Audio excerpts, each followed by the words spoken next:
The Wellness Show, episode number 329. Welcome to The Wellness Show, a podcast on health and wealth. I'm your host, Tyhson Banighen, the founder of the Extraordinary Healing Arts Academy. Join me as we get the latest insight, tips, and strategies from wellness providers, coaches, and successful heart-centered entrepreneurs, and much, much more. Wow, we're live on Facebook. This is Tyhson Banighen.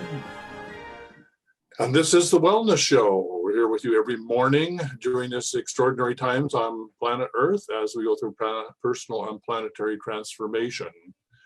We've been with you for the last 2 weeks every morning, and there's a whole series of shows on everything from just how to stay out of fear, how to make it secure for you and your loved ones, how to charge your water, how to stay safe in your home, how to just manage your life in a way that you can be peaceful and this time a major transformation and change. So I'm your host, Tyhson Banighen. I'm, I guess, the wizard, and I guess the sort of a shaman, wizard, psychic, I don't know, energy detective guy that really has a passion for helping people get out of their own way and take their power back and become sovereign human beings. And so this is a time on this planet to teach people how to become sovereign, and more about that later. But let me introduce my one and only co-host, Laura Kuhl. Good morning. And Who who you be? Say who you be. I'd be Laura Kuhl. I'm fourth generation intuitive healer out of Madison, Wisconsin. There you are. I'm from Canada. All right, so here we are. We're, hands across the border. Latest information is that your president wanted to send the army to our border, the longest continuous unmanned border on the planet. And I did not hear that. Yeah, we were a bit concerned. But then I thought about it. I thought, that's a great idea because I don't want the Americans coming across the border into Canada. So, I mean, nothing personal, but it just seems to be a bit crazy. So it would be nice that the U.S. Army was protecting us, not from you from us, but us from you. I mean, whatever. Anyway, yeah. Anyway, it didn't happen because there was a lot of controversy about that because, I don't know, ever since we've been together in this dance on this continent, that has been an unarmed, unmanned, it has border. So, and we've always gotten along so well with you. I mean, there's never been a problem ever. No, you guys sneeze and we got a cold, right? It's so true. Because your economy is so much bigger than ours. So, yeah. And I would really like to start this off. Because we are intimately connected and Canadian. How's that for a slip? I just want to really do a clearing for New York. When I look at the news and I see what's happening in New York, it just like hurts my heart. Let's do that. Yeah, for sure. Right. Well, it's like so many people in such closed quarters, and I'm in a house with 3 people and it's closed and 3 dogs, and you got to breathe sometimes, so I couldn't imagine being on top of each other, all that energy swirling around, and you're not able to leave. Right. Yeah. And it's scary. So let's really do a clearing for them. So here goes. So this is right off the top without even thinking about this. So, okay. So if you got a pendulum or use your index finger, you're going to be spinning counterclockwise as we clear the energy. So here goes. I, Tyhson Banighen, in my I am consciousness, hereby, with the assistance of Divine Mother, Divine Father, and the source of all that is, undertake a clearing for all those that inhabit the region called New York. And we clear the energy field of all geopathic stress that may be locked in the ground since the time that it was founded, and all the abuse that would happen there as New York became New York with regard to the First Nations. So I'd like to honor the First Nations and the territories and the waters that are formed the island of New York and Manhattan. And we clear all karmic conditions that have resulted from that time since the founding of America. And we undertake this clearing throughout the multidimensional levels of reality and through all the matriarchal and patriarchal lineages of all the families, all the First Nations families, all the settlers families, all the inhabitants of New York. We clear their soul family, star family, and families of lineage of all trauma that's resulted in this karmic consequence with the virus called COVID-19. And we remove all core fractures, toxic emotions, and trauma, unresolved trauma, such that the virus has no hold because of fear, because of any other negative emotion. So we undertake this clearing through all the timelines, both known or unknown, and through the multidimensional levels of reality. I'm just pausing and just letting it clear, as seeing if there's any other words that come. So any other words come to you, Laura? No, but I definitely feel the swirling. Like I can see it in my mind's eye, like all going. I think one of the reasons why, is to be quite honest, is this Plymouth Rock and the settling of America really started on the East Coast. So, you know, all of what we're doing is everything on planet Earth is human induced. So all of the COVID-19, all of the, you know, volcanoes and fault lines and, you know, floods and famines and pestilence and all that is human induced. If we're in harmony with the Earth doesn't need to go through its cleansing, and we actually live in what you would call a Garden of Eden.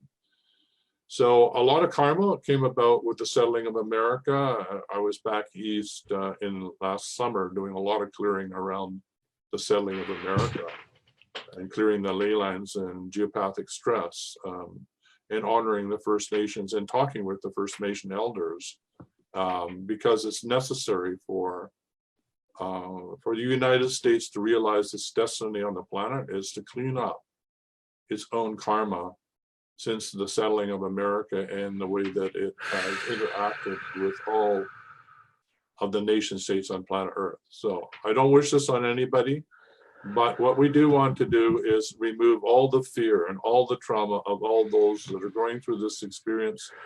May those that are ready to be healed, and those that are ready to transition to do it with ease and grace, with less pain and suffering. When we want to empower all of the first aid responders, all the hospital staff, all of the volunteers, all the police, all those that are in service to this crisis on the East Coast of America.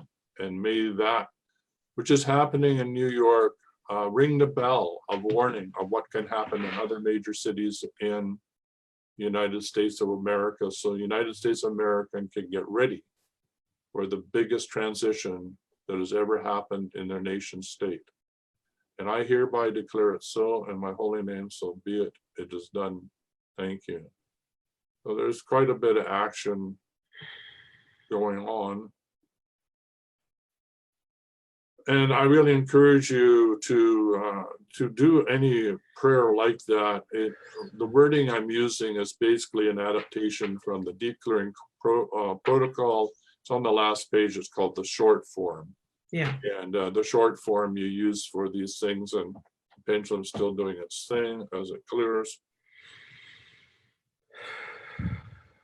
Okay. So blessings to you, to New York. You're the canary in the mine for America. May America wake up. It's interesting because when I was in India, they always saw America as the sleeping giant. The giant that hasn't woken up yet. It hasn't woken up to its true destiny. Right. So let us ask. So let's install that, okay? Let's install that, yeah. So I, in my holy name, and my I am the sisters of the divine creator, divine mother and father, and the source of all that is, install the following. May America awake, may the United States of America awake to her destiny.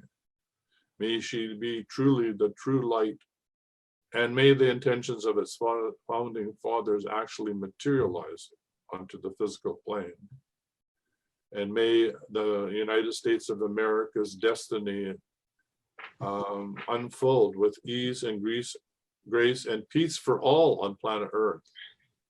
And may this time of the COVID-19 be an opportunity for change and transformation on every level of society worldwide, that we have new ways of showing up politically, socially, economically, spiritually, according to the law of one, which is do no harm and for the most benevolent outcome for all concerned on planet Earth, which includes all the life forms, all the living life forms.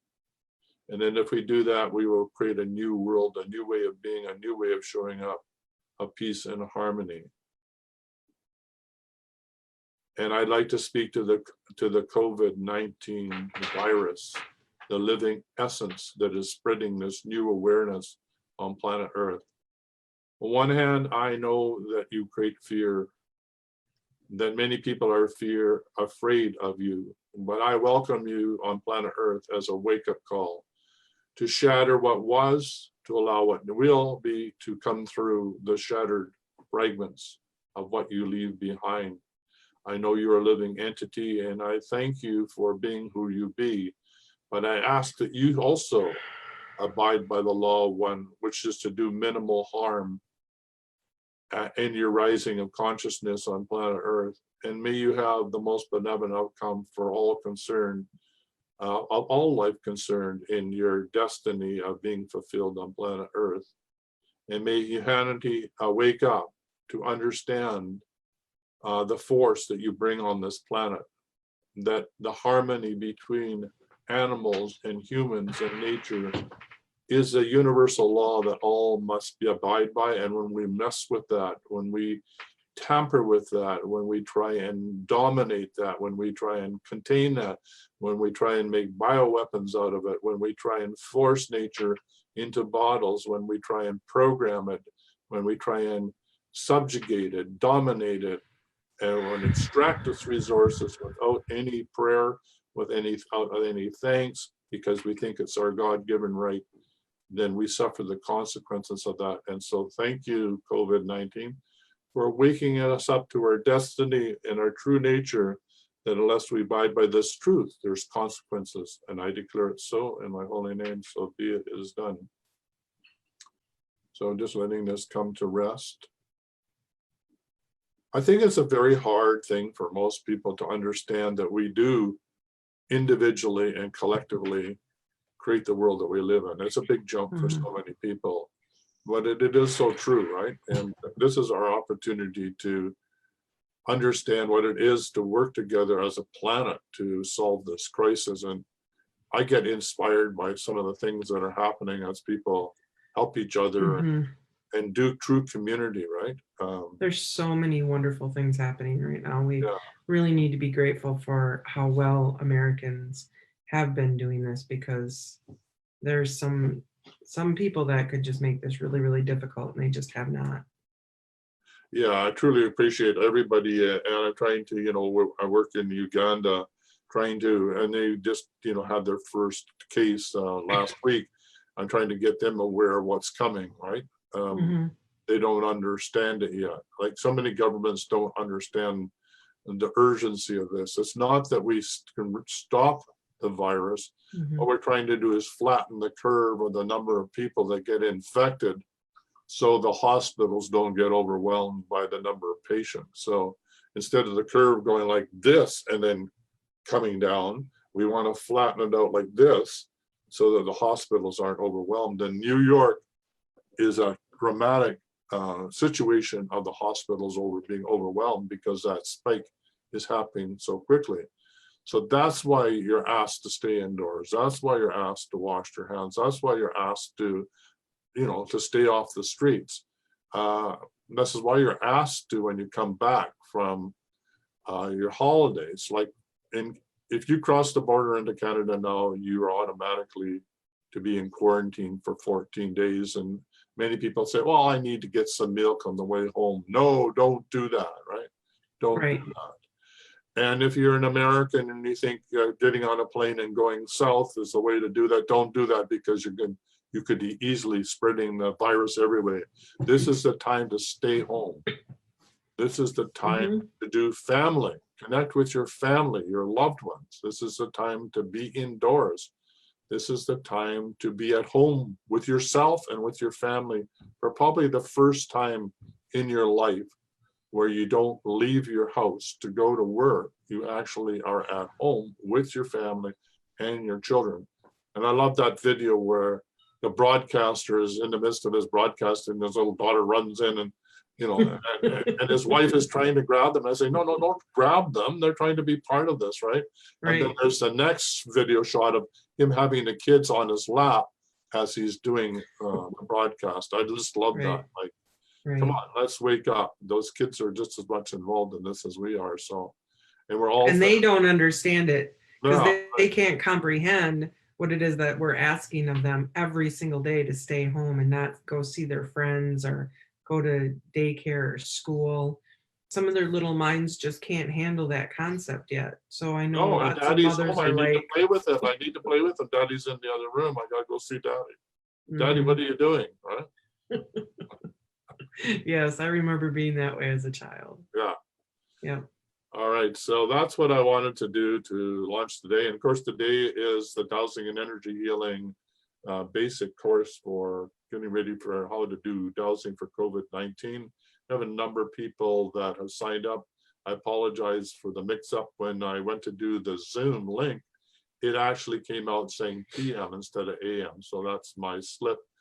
There's well, it's in the stars, I guess. It's just one of those things that happens. Mhm. So if you're listening to the show now, yeah, we actually meet right after the show. So we have to jump off the show and jump into a 2-hour course. I'm quite excited by it. I thought, gee, Tyson, you didn't even give yourself 15 minutes from one thing to the other, right? So Right. a busy morning, and my breakfast is sitting beside me. And you can eat it because we're at home right now. We're gonna let you. Oh, We have lots of people joining today. Feel free to ask us any questions yeah, concerning. please, this is your show. We're showing up for you. You know, we Mhm. get to say our bit, but we're really here for you. So please, if you have any questions, let us know. I know I put it out there that if anyone was afraid or fearful or whatever, to reach out. And I had a young lady that lost her dog, and then this came on, and upon us, and how upsetting she's been having anxiety attacks over and over and over. So maybe just talk about like some breathing techniques or something that we can do to like just get ourselves through the anxiety, which is what we're on. I don't know, day 3 maybe. Feels we've been at home literally for like a week already, so I can't keep up with, you know, when it was technically stay at home time, because we've been doing it Well, for I so think long. it's technically stay at home time for quite a long period of time. So Yeah, counting days is like sort of right. it's sort of It is. I've already lost count. yeah, this is a new norm, so get used to it. Yeah. And so yeah, so the important thing about fear and doubt is that that's the only way that your immune system can really be suppressed. Or that, let's say this, put it this way: the fastest way to suppress your immune system is to go into fear. Mhm. Okay.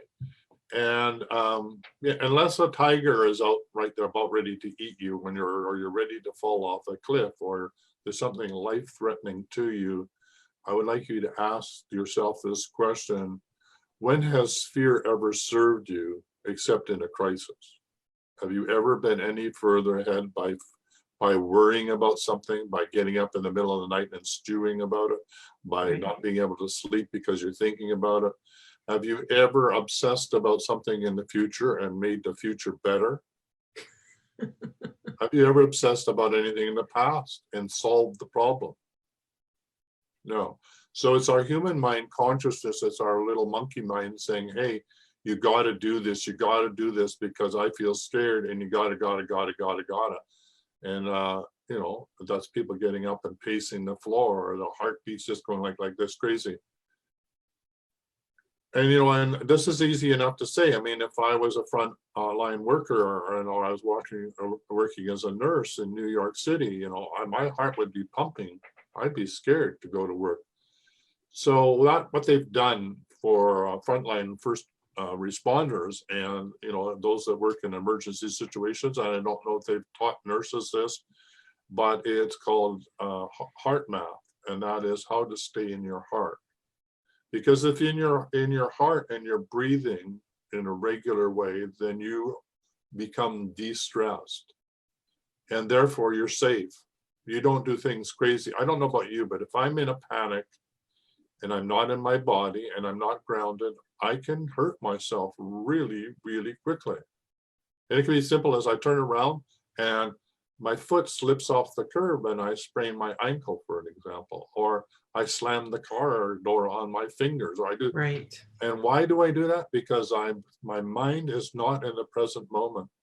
I've walled myself to be somewhere else. I'm either dwelling in the past or worried about the future. So the way to do this is simple. Breathe. Nothing complicated, just breathe. Because, what did they do with people hyperventilating? When you're going, they give you a bag and they say, all right, breathe into the bag and slow it down, right? Even when we were doing the clearing, I was breathing just because it can be overwhelming to feel and to see all of that. Dissipating, Yeah, really.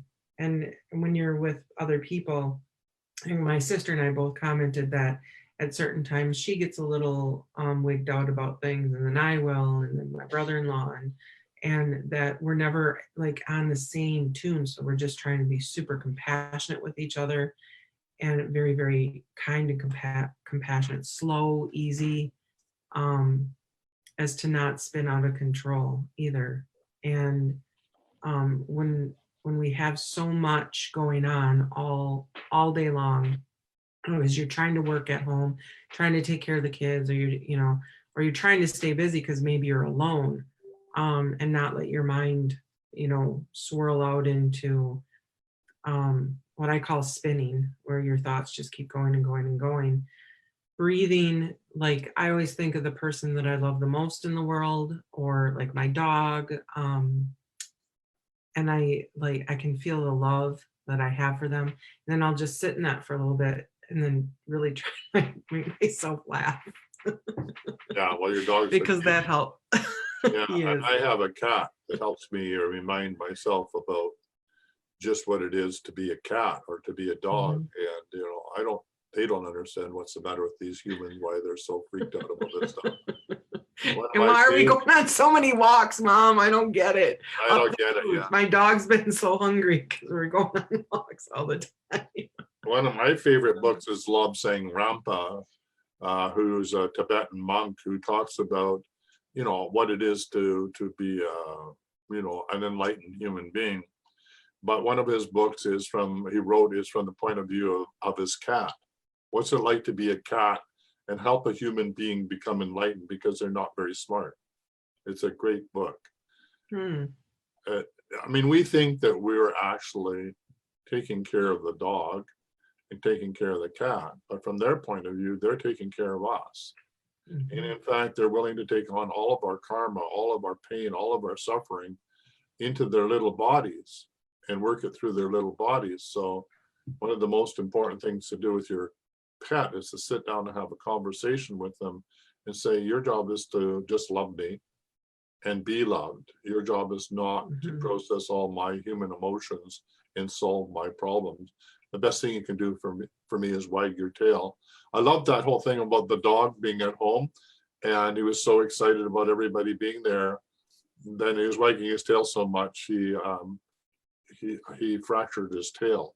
So you like I that? had to go to the vet and have his tail bandaged because, he was so a little doggy and your cat just, want to give you love.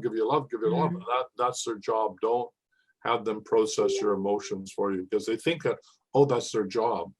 So even, when you look at those programs where they're helping train animals like dogs or even cats, the ones that are angry and are violent are thinking that they need to protect the human being. So they're picking up their energy from their owner, thinking that they need to protect them, and that's why they get angry, right? And once the owner of the dog settles down, the dog can settle down. right? So the job of the dog and the cat is not to solve our human predicaments. It's there to just show us what it is to be, what unconditional love is all about. Mm-hmm. And if you really, really want to have your heart open, watch the videos of animals that are rescued by humans. I'm talking about cheetahs and tigers and elephants.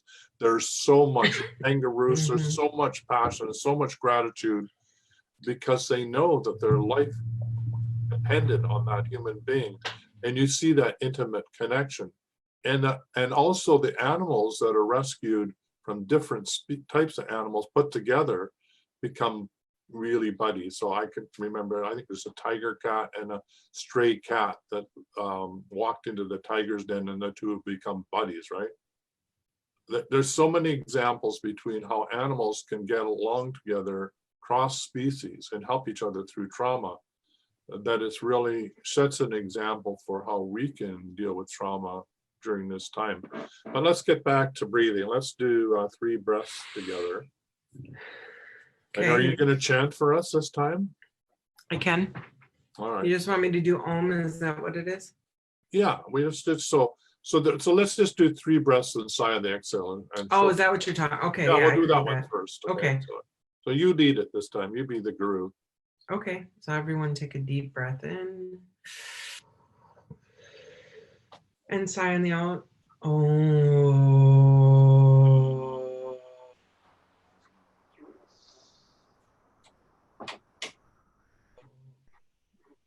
What are we doing, Laura? Deep breath in Oh, there. Okay, good. and out. Oh.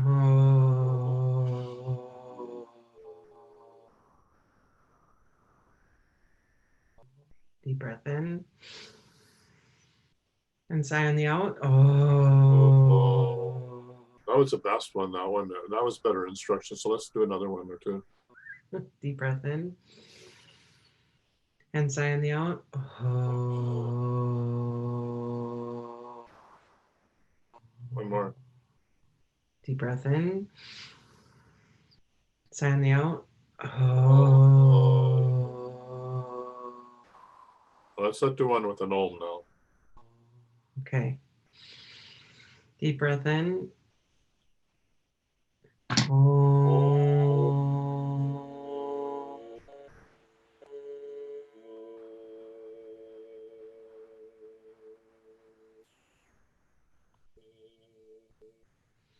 Deep breath in. And Om on the out.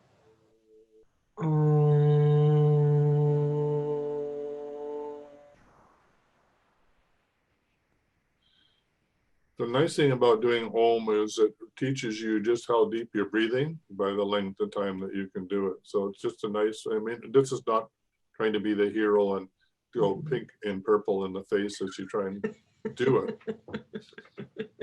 It's really just showing you, and it's fun.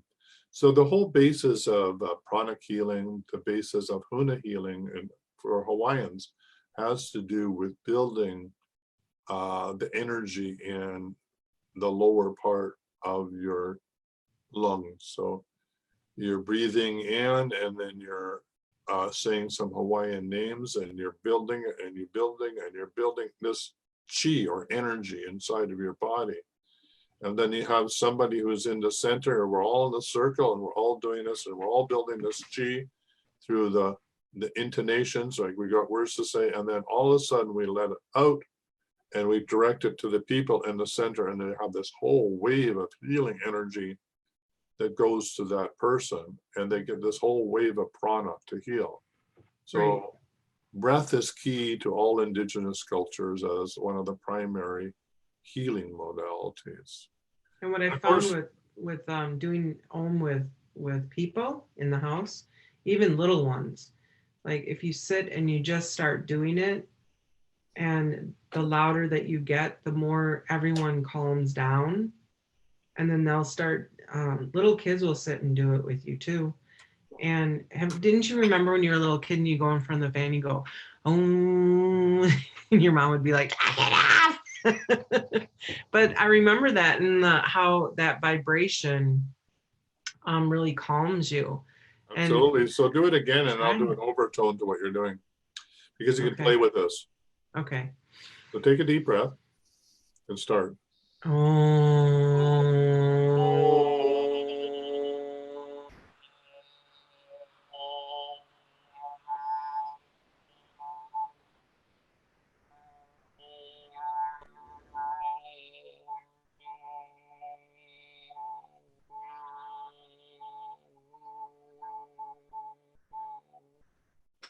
Yeah, those, what do you call those long tubes?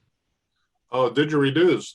Oh, didgeridoos, those are my favorite. I have friends that play them, and those things really get the vibration going, and they do that, and you're just like, it's so mesmerizing. Yeah, and it does overtones. Like those are when you go up here, you get the overtones, Yeah. and then they start to do crescendos one on top of the other, and it's a fun thing to do, especially in the shower or wherever you have an echo, right? To play. Well, boy, I'll tell you, since you did that thing for New York in the beginning of the show, I had some pain in my left side here. Kind of, I think it was just pent up fear, and I was trying to blow it out, and it wasn't working. But doing those ohms and all this toning, now it's gone. That's what I'm talking about. So our body will react to those vibrations too, so much better than holding on to them, right? Yeah, absolutely. I mean, I was groggy this morning, a lot happening in my life. And so, and I hadn't had my coffee, so it really helped clean me out too. Sort of like a Rotorua, you know? You know what a Rotorua is? Roto-rooter. You know what it is? Oh, yeah. Oh, yeah. Cleaning out your pipes. Yeah. Of all that poop, right? Yeah, Clearing all those blockages. It's so yeah, breath fun. is really, really amazing. And the other thing that we learned with our good friend, Dr. Carrie Garnier, was what? The last couple of days. Drink water. Yeah, drink water. How much water? Well, as much as possible, but and for most Americans, because we're not getting anywhere near as the amount. He says. You want me to do it? Yeah. Okay. So the basic recipe is 1 tablespoon of salt. No, not teaspoon. Teaspoon. 1 flat, teaspoon. Flat level teaspoon per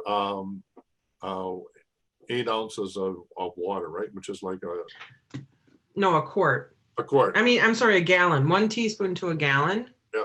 That would be an eighth of a teaspoon of Himalayan salt, flat.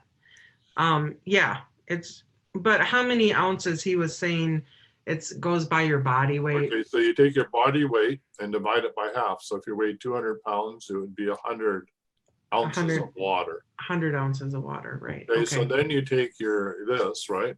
And so this is almost we would do liters, not gallons. So this is almost a liter, and then I can calculate how much salt goes. How many of these I need to drink? And let me see, there are 4 of them. 4 of these guys is for me, and I have only been drinking it once. So that gives me an indication of my hydration. No, I was thinking the same thing when he was talking about that. I'm like, I drink really good water, really high quality water, because I was taught by a long time ago by a shaman to restructure it and put minerals in it. Mine is RO, so it's clear of everything and blah blah blah, and to pray over it. And you have 995 and 997 that I have on my water is sparkling. But if you're not consuming enough of it, that's right. I was like, oh my gosh. So now I'm trying to build it up, because you can't do 100 push-ups when you just first start. You got to. Well, the nice thing about this is that if you have the salt, and you do it in stages, but don't forget, this is my coffee. I love my coffee. That's about 2 cups of coffee. So every one of these, I have to drink 2 of these to make it up. Yeah. So remember that. I mean, I maybe have 4 of these guys, but every time I do 1 of these, I have to do 2 of these. So it gets complicated in that. It does. Every time we drink tea or something that has caffeinated, we need to flush it out, because it's a diuretic, and it is you need to bring that water back in. And also that when you eat stuff like bread or popcorn or potato chips or something that is also like high in salt or high in like absorbing a lot of moisture, that you need to add more too. That was told to me by my friend Haywood Simmons, who said, I have to really think about what I eat because I have to replace it with that water. And I was don't like, forget the popcorn that you're eating and the chips that I love and adore have all the wrong type of salt on them. So yeah, that but too. anyway, that being said, So much we to do the think best that about. we can. So let's just recap that because this is really important. So Laura, how do you calculate the amount of water that you need to drink? You take your weight and you divide it by 2, and that's how many ounces that you drink. That's right. And then you take your water bottle and you figure out how many ounces are in your water bottle. I And have then you divide 20. it out, and so you know how many. That's right. All right. That's And right. so how much salt do you put in? So for 1 gallon of water, you want 1 teaspoon of level Himalayan pink salt, or any high, what did he say? Not or high. The important thing grade is it has salt. to be a salt that is a rock salt. Like the Himalayan salt is from an ancient seabed, which is hard to imagine. Can you imagine the Himalayas were actually at the sea bottom? Yeah. I mean, At one time, right? Yeah. And that's where the salt comes from. And the thing that they honor the most is their jewelry is made out of turquoise and coral, orange coral, which was from the sea. And they're finding it on the top and of think the of how many of those vibrations of the earth are in that rock salt too. That's the whole point. That's the whole point. Right? And don't forget, in India, the whole revolution that happened with Mahatma Gandhi was over salt. Yes. Yes. Okay, so salt has always been the lifeblood. Actually, when you think about lifeblood, salt being in saline solution, has always been one more important for that evolution of consciousness on the planet. And in some cases was the money, right? The money was in salt, right? Not in coinage. All right, so he's worth his weight, or no, he's the salt of the earth. Remember, that's the salt of the earth. Yeah. So stay in your heart, which comes from breathing, right? And coherence. Look at heart math. If you want to learn that and you got time to do that, there's something you can order from Amazon. It's only $99, and it's if you go to their website, you'll find it, and I highly recommend it. It has 3 colors of lights, and it has a little scale on it, and it says breathe in, and then it comes to the top, and now it tells you breathe out, and breathe in and breathe out, and the lights go from not in coherence, and then they go into semi-coherence, and then they go into green coherence, which means you're in your heart chakra. So learning to come from your heart is so important. And there's also programs you can play on your computer. So when you're not in your heart, the balloon is it's got one of these balloons. The balloon's down here, and you're in your heart. The balloon goes up, and then somebody will distract you. Like my coach would start talking at me really fast, trying to see if she could get me distracted, because if she could, I'd come out of my heart into my monkey mind, and the balloon would come down like this, right? So she was teaching me, no matter what's happening around you, no matter how chaotic is around you, you need to stay in your heart. Yes. This is where you're safe. That's what first responders have to do. They have to be in their heart. If you're trying to rescue somebody from a collapsed building, you can't be freaking out because you're part of the problem. You need to be in your heart and coherently in your heart and in your body so you can help other people. Otherwise, you're part of the problem. So the more people that are in their heart during this COVID-19 period, will be helping everybody else that needs to be in their heart, that's on the front line, because we're all connected, we're all one. So when you're entrained to that, you're helping everybody else entrain. So the power of that coherence, planetary wise, starts to shift the consciousness. It's called entanglement. We are all one.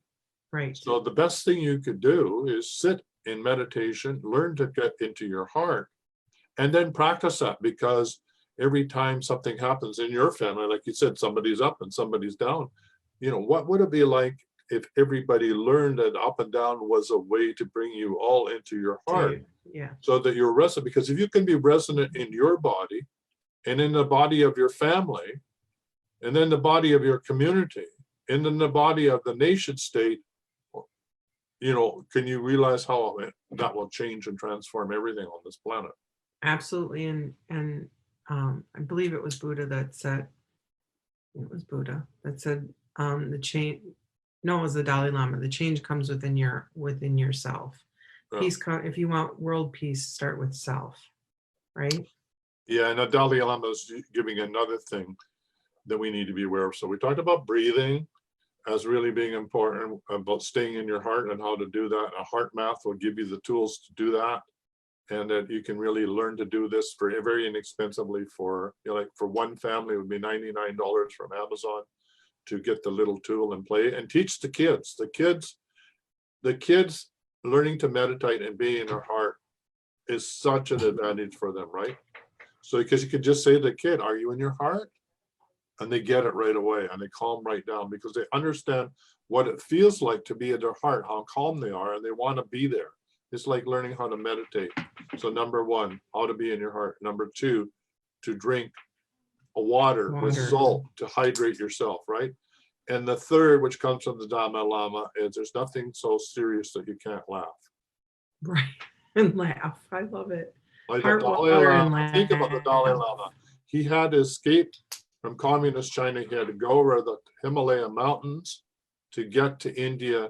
His whole nation state and all the people that he loved and those he taught, he had to leave them behind, right?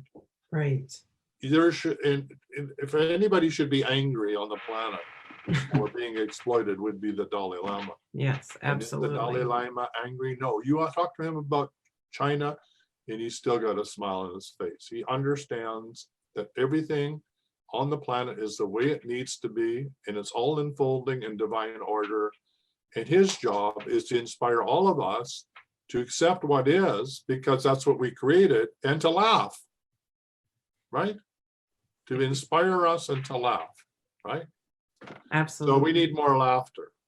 And so thank you for all the people out there that are playing music on their balcony, pounding pots and pans as the nurses change the shifts in New York to encourage them to do all the hard work.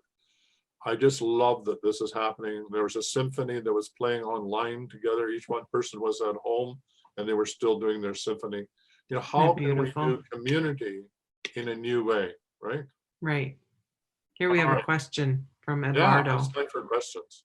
He said, Tyson, please talk about accessing intuition for wisdom in this moment of high anxiety. And thanks for the free intuition content on the Extraordinary Healing Arts Academy with suggested books, Letting Go by Hawkins and Intuition by John Living. Peace.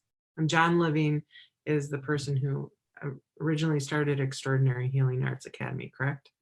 Oh, he's actually the one that, no, I started that, but he started the Holistic Intuition Society, of which I am now the president. Right. He phoned Sarah up and said, I'm in my 80s, I want to retire. Would you be willing to take over my company? I thought, oh my goodness. So I have all of his books and all of his courses. And he said, and you better come and learn how to make all these tools and bring a video camera. So he's amazing, that John. So I had to do a crash course. And to be honest with you, Laura, it's only now as you and I are studying and watching his videos that I'm really understanding the magnitude of his teachings, just how amazing he is and how far ahead of he was. Right? Really ahead. Yes. Yeah. Brilliant. So I appreciate that. So the Letting Go book is absolutely instrumental. That we had a Letting Go book club, and I could open that up as an online course. You would be following the videos that we shot when we met. Tony was part of that for chapter by chapter. So if that's something that you'd like to do, you're not going to have a live course participating with us, but you'll see what we were talking about. And it's sort of fun because Tony's coming from a Buddhist perspective, and I'm coming from a Taoist perspective, not Taoism, but Tao independent of being an ism. And so we have this rapport about talking from two different philosophical point of view and looking for commonality. And then one of the other people in the course is coming from an East Indian. She is a teacher of Kundalini yoga, which is happy, holy, and healthy, which is Bhagwan, trying to think of his name, who I've met. So she's coming from an Eastern perspective. So we have an Eastern, a Buddhist, and a Taoist perspective in the course of letting go.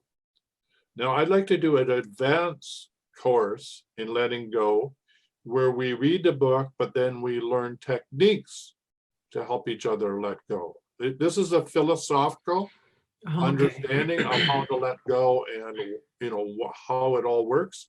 But we need to do the deeper work, which is how to deal with core fractures, toxic emotions, how to use sound and to liberate people. There needs to be a toolbox. How to just go from day to day and letting go. And how to do this. Absolutely. And what we just talked about today with the heart resonance, what are the tools to do this?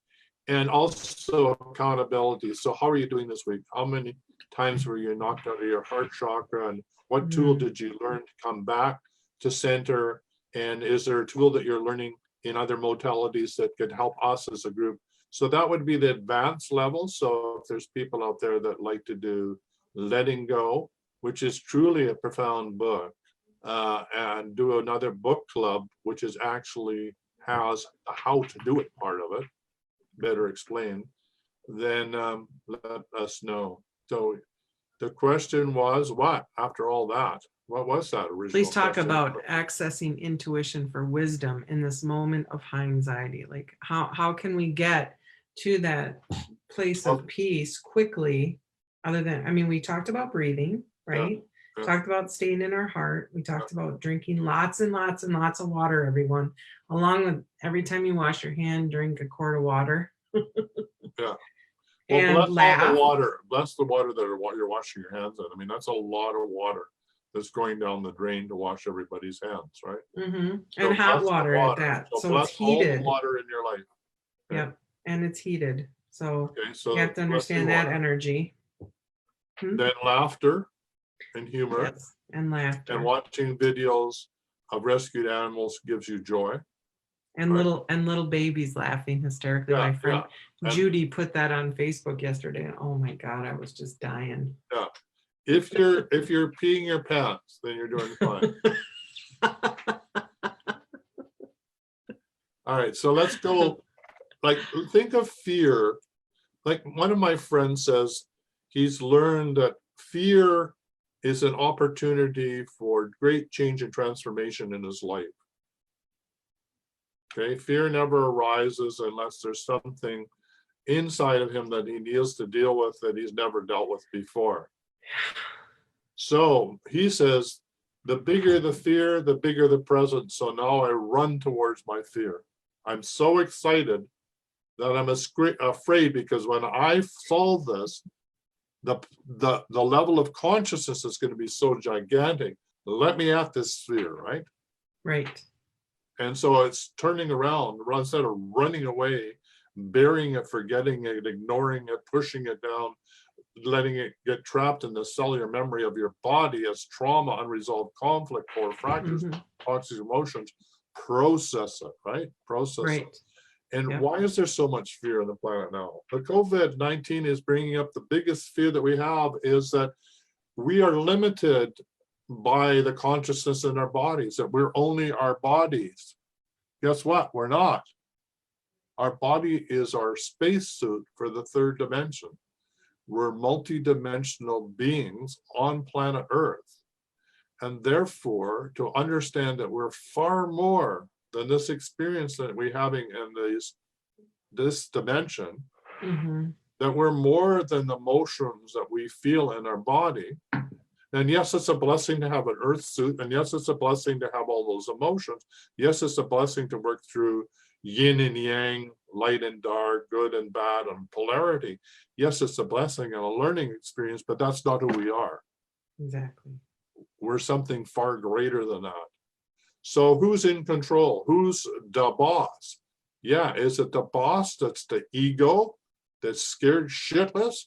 Or is it the being that can see the one that's scared and say, okay, I get it. It is scary, but we know that we're not that reality. We're more than that. So now Right. we can help that little one that's freaking out, which says, I am the physical body. That's all I am. I'm going to die. I'm going to die. I'm going to die.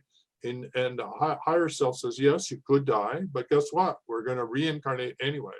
So it's all right. We're going to take care of this body at this incarnation the best we can, but we're not totally attached to it, right? We're Right. in the world, but not of the world. And right? that's one of the things that I appreciate about the Buddhists, that they do teach people how to die. And in Western civilization, we don't talk about death. We think it's like the end, or that it's horrible. And I'll have people come to me and say, so and so died. I just want to know that they're okay. And they're always okay. It's us on this side that have to go through the pain and the transition of losing that loved one. So Absolutely. it's about us more than it is about them. But nothing to fear. When my aunt was dying, I said, well, Aunt, you went to church all the time. You always talked about God. You now in the end, aren't you like excited to go to that transition to go over? And she said, no, I'm really scared. And I said, I talked to her about it and said, this is what I've realized about it. And then she passed on, and the next morning she came to me and said, you were right. It's beautiful here, Laura.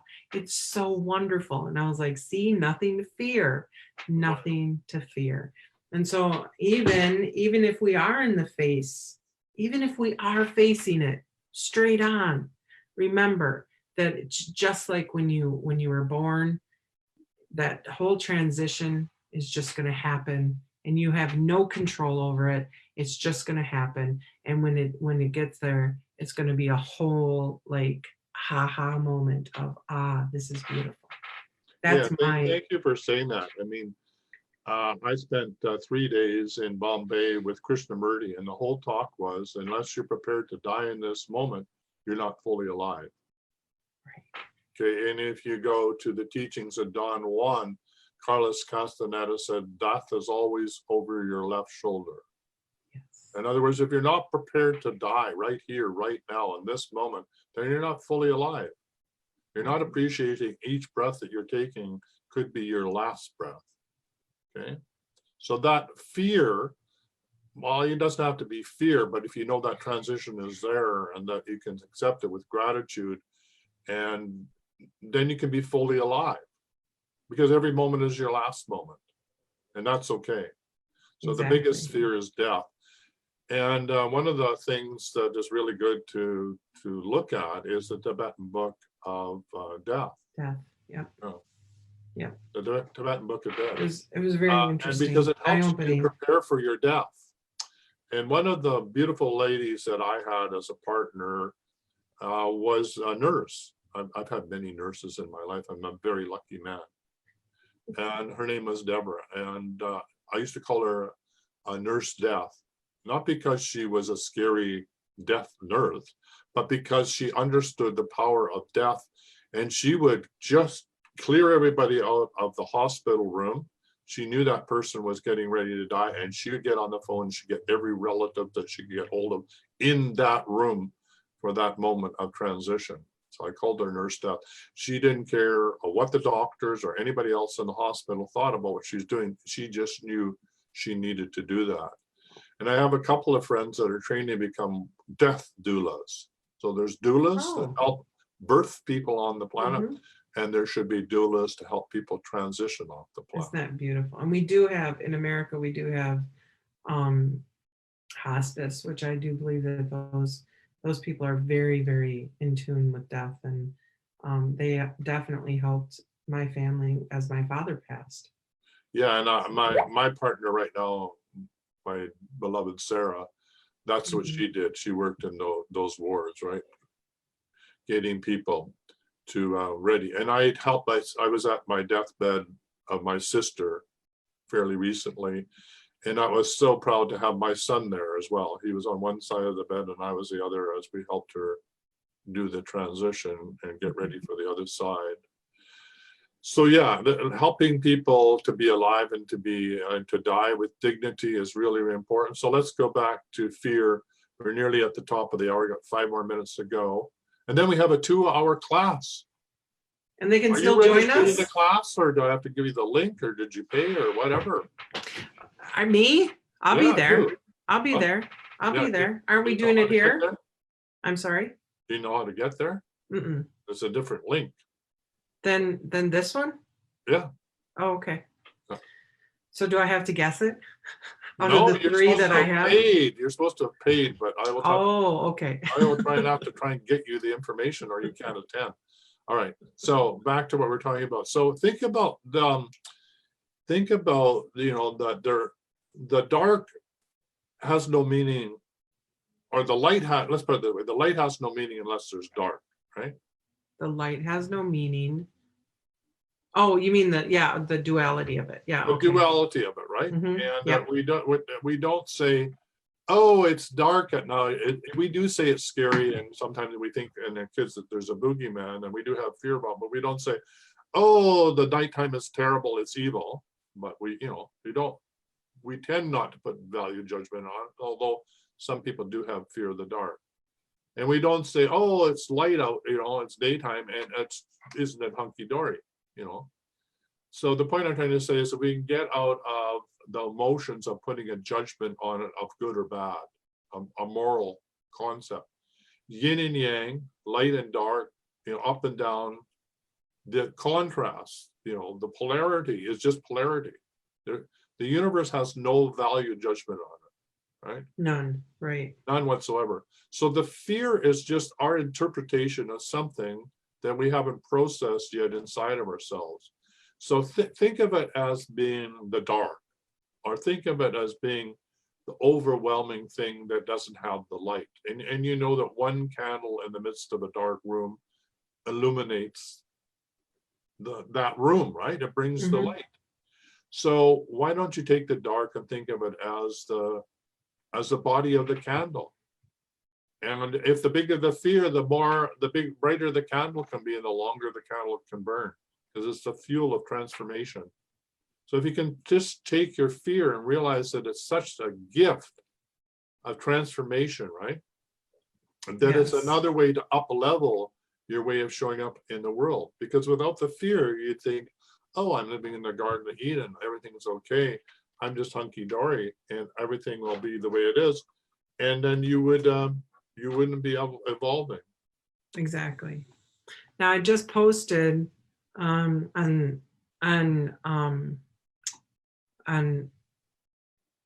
Facebook here the link to be able to sign up for today's class. You want to talk a little bit about the class before we head out? Do you have the right link? Yes, it's the energy clearing workshop. Dowsing energy clearing workshop. Yep. There's an actual Zoom link that they need to do that. But then I don't know how we're going to do this, because I need to get on the class right away, but you need to send me and pay for it, and then I get an email, and then I give you the Zoom link to get you in there. So okay. If you're wanting to be in a class, you need to do this right now.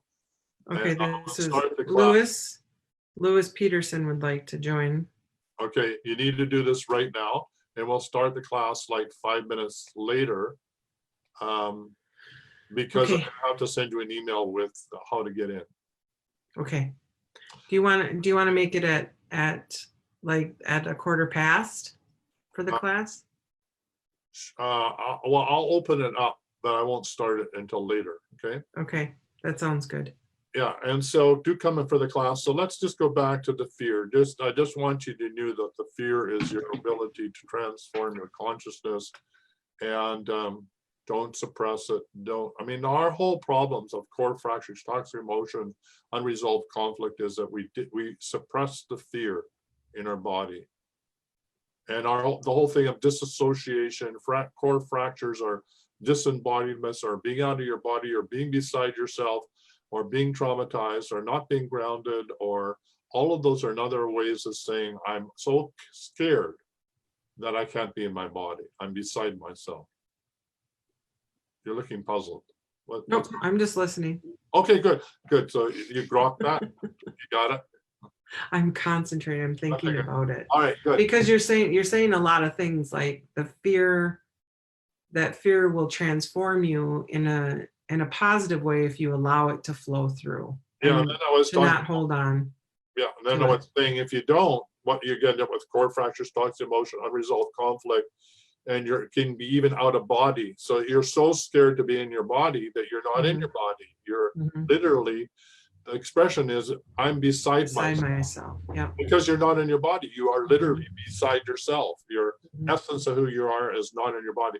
And when that happens, you are in a situation where you're going to get whammed by the universe because you're not paying attention. You're going to have a car accident, or something can happen to you dramatically to wake you up, because the universe wants to wake you up because you're in a body, and it says, be aware, you're in your body. You got to be in your body and grounded. That's your job here, right?